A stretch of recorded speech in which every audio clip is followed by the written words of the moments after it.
because Roadie customer support is trash.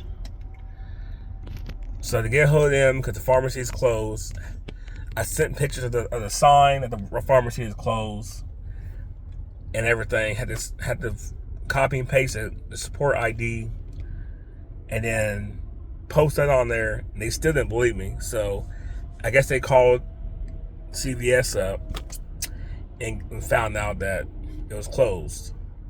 So they canceled the delivery. All right, cool.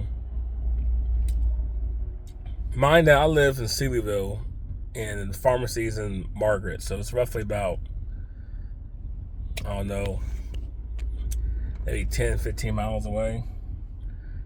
These motherfuckers only pay me $8 for the cancellation policy. It's just stupid. I mean, I'm glad that I got something, but $8? Come on now. They should at least pay out at least one of the 4 orders. So that's my beef with Roadie, is that when they cancel out an order for unforeseen reason, not your fault, they give you like pennies for doing it, which is terrible. They need to change that. That's one of the downsides of Roadie.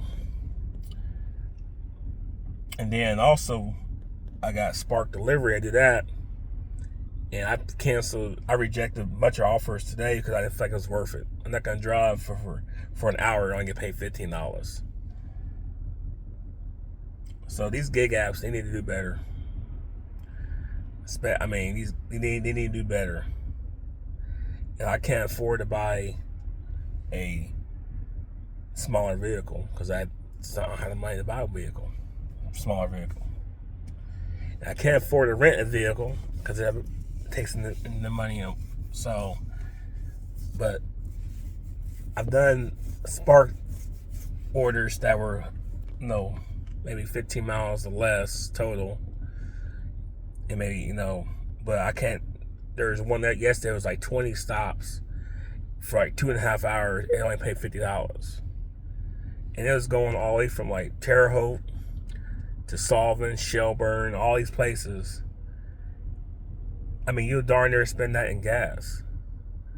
I mean, I've spent so far today in gas, so far in the last 2 days, I spent, what was this? $70 in gas. And after everything what I made off of the gig work, I probably only made like $30. So, gig life troubles again. So, I'm about to go back home because I don't feel like doing anything, anymore. So, I'm gonna find some other ways to make money because I'm on a shutdown this week, no pay. So, all right, keep grinding out there, keep hustling, and I'll catch you on the flip side.